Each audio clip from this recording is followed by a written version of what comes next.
I have many thoughts about the camera on the Mi 5X, and a super quick TLDR is that this phone takes good photos maybe 80% of the time and the rest are bad. So let's start with the back camera. It's surprisingly difficult to get shots of moving objects even with HDR off, and approximately 50% of the moving shots I took came out blurry. Macro shots or close-up shots actually show off quite a lot of detail. Color reproduction in these close-up shots are great, so you get very saturated and vivid colors, so no problem here. Normal shots vary, detail is not bad.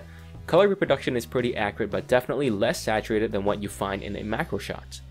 HDR mode here is surprisingly bad for a Xiaomi phone.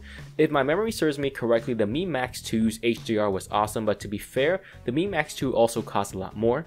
But here the Mi 5X's HDR mode is only slightly better than the Elephone P8, meaning that it washes out some photos with very low dynamic range in an effort to equalize everything, but those photos with higher dynamic range it equalizes beautifully.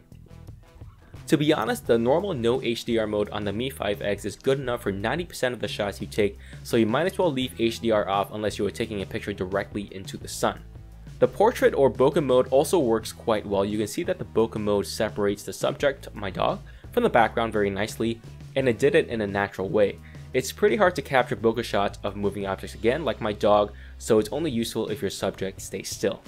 Let's talk about low light. The low light performance here is not great at all. I took these photos in a stairwell and you can see how soft the photo has become already and how there's noise creeping into the photo, and this isn't even extreme low light. The front-facing camera is pretty average, 5 megapixels with not a lot of detail, pretty much good enough for social media or icons. Now moving on to video, I remember watching Tech Tablet's video and he got some insane autofocusing issues. I got some pretty bad autofocusing issues also, but not as bad as what Tech Tablets gets. Keep your eyes on the grass, that's the best way to detect if the autofocus is trying to hunt. Detail in this 4K recording is actually not bad. I would say detail wise it's slightly behind what the Redmi Note 4X can output. Color reproduction is also quite saturated with one caveat. The continuous autofocus sometimes will blow the exposure out of proportion if it focuses on a very bright or very dark color.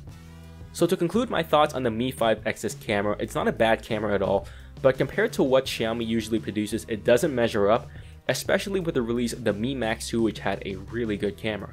I'll be testing out more camera stuff with the Mi 5X, so stay tuned for my full review. I'll give my updated camera impressions there. Thanks for watching, likes would help this video out a lot, and a subscribe would in turn help this channel out a lot as well. Thanks a lot again, and I'll see you guys in the next one.